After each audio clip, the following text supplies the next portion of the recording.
Welcome back guys. स्वागत है आपका एमएससी मैथ्स क्लासेस के यूट्यूब चैनल पे। दोस्तों आज अपन एक नई यूनिट स्टार्ट करने वाले हैं, यूनिट फोर्थ। आपको बता दें कि हमने यूनिट फर्स्ट, यूनिट थर्ड और यूनिट फिफ्थ जो है वो पूरी तरीके से पढ़ ली है।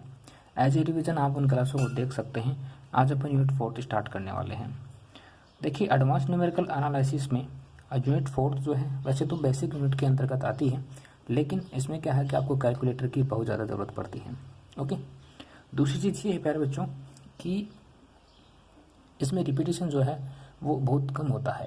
क्वेश्चंस का रिपीटिशन जो है वो बहुत कम होता है। मेथड्स तो यही गिने चुने 2-3 मेथड्स हैं, तो उन पर तो जाहिर सी बात है कि सवाल एग्जामिनर आपसे पूछेगा ही पूछेगा, राइट है। तो यहाँ पर अपन बात करेंगे आज पिकार्ड मेथड के बारे में कि पिकार्ड मेथड क्या होता है। आपसे एग्जामिनर जो है वो एग्जाम के अंदर इस पर बेस्ड एक एग्जाम्पल जरूर पूछता है, क्वेश्चन पूछता है। तो आपको जब भी एग्जामिनर जो है पिकार्ड मेथड पर बेस्ड कोई भी एग्जाम्पल आपसे पूछता है तो आपको पहले पिकार्ड मेथड के बारे में बताना है कि पिकार्ड मेथड असल में होता क्या है, राइट है। सो गाइज, आगे बढ़ने से पहले आप सभी से एक रिक्वेस्ट है, अगर आप हमारे चैनल पे नए हैं, एक न्यू यूजर्स हैं, तो please I have a request to you, channel को सब्सक्राइब करें, लाइक करें। If you found any helpful in this class so that subscribe and share also. Picard method क्या है? देखिएगा, इस पिकार्ड मेथड से हम क्या करेंगे। Let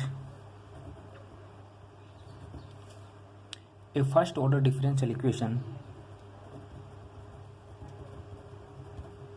first order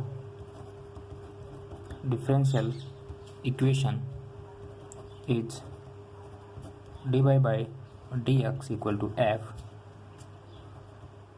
xy. This is the equation number first, and it required to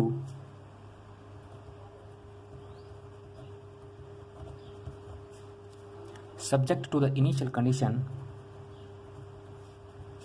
subject to the initial condition y x0 equal to y0 and a solution of it,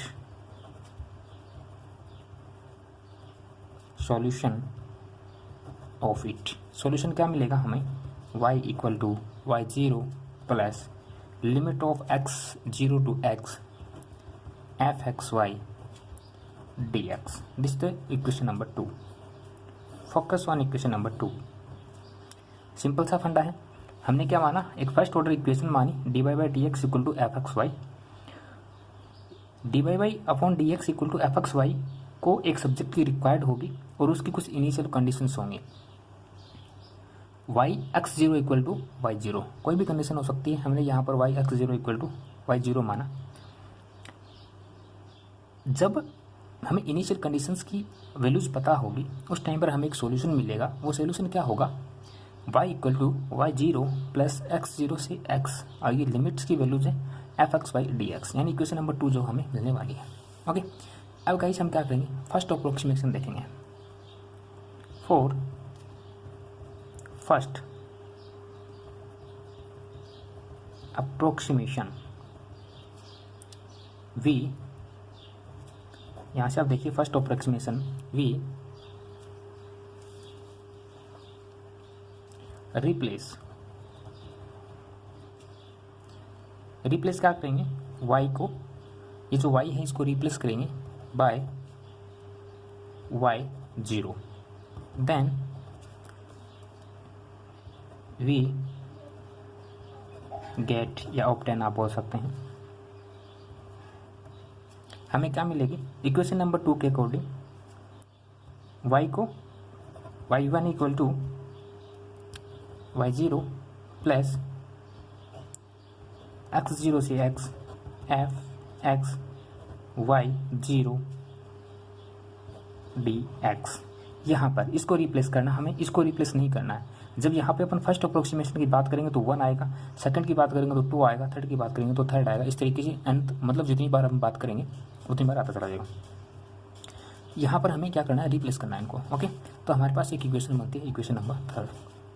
okay, now अब हम करते हैं second approximation. ठीक है, तो second approximation में क्या होगा, we replace y by y1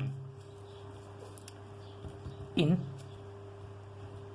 equation 2, then we get, क्या मिलेगा हमें जब हम इक्वेशन नंबर 2 में y को रिप्लेस करेंगे y1 से, तब y2 equal to y0 plus x0 से x f x y1 dx, equation number 4।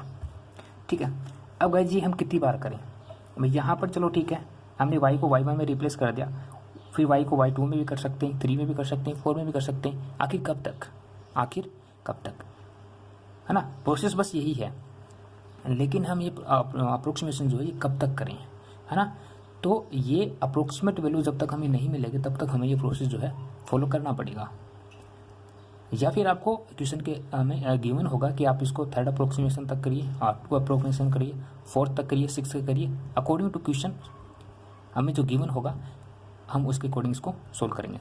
लेकिन अगर हम इस मेथड पे जाते हैं तो मेथड कहीं भी ये नहीं बोलता है कि आपको एक निश्चित अप्रोक्सीमेशन तक जाना है ना, कोई पर्टिकुलर अप्रोक्सीमेशन की बात नहीं करी है। तो यहाँ पर हम क्या करेंगे, हम पजल हो जाएंगे कि भाई कहाँ तक जाएं। तो इसके लिए हमने एक फार्मूला निकाला, वो क्या निकाला कि हमने फर्स्ट अप्रोक्सीमेशन से इसको स्टार्ट किया है और एक nth अप्रोक्सीमेशन हम मान लेते हैं कि भाई कोई ना कोई तो लास्ट होगा ही होगा, कोई भी हो सकता है। तो उसके लिए हमने क्या किया कि ये वाला जो प्रोसेस है, this process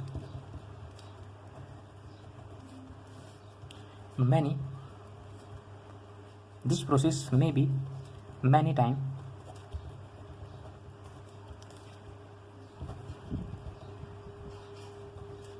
as repetition,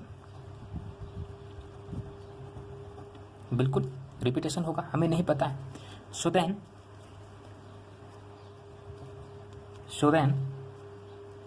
for nth approximation,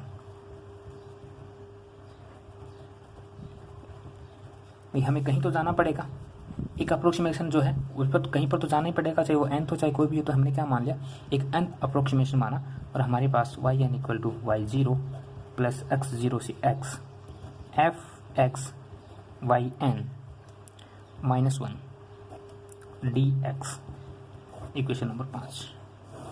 ये फॉर्मेट आपको याद रखना दोस्तों, ये हमारा फाइनल रिजल्ट होगा। ओके, मतलब हमें जो अप्रोक्सीमेशन जो गिवन होगा उसके अकॉर्डिंग। तो गाइज ये था Picard method. I hope so कि आपको समझ आया होगा, उम्मीद है। ज़्यादा कुछ इसमें करना नहीं है। अगर आपको ये लगता है कि अपने पास टाइम है एग्जाम हॉल के अंदर, तो आप क्या करोगे, यहाँ से इस प्रोसेस को थोड़ा और बढ़ा सकते हो। जैसे y3 लेके आओगे तो y3 लेके आओगे तो यहाँ पर जो y है इसको रिप्लेस करोगे किसमें, y2 में। तो यहाँ पर क्या करोगे, y3 equal to y0 plus x0 से x f x y2 dx। कितना ही कर लो, कोई दिक्कत वाली बात नहीं है अगर आपके पास टाइम है तो। लेकिन फाइनली यही है कि जो हमने पिकार्ड मेथड है वो यहीं पर फिनिश होता है। आई होप सो कि आपको समझ आया होगा। हंसते रहिए।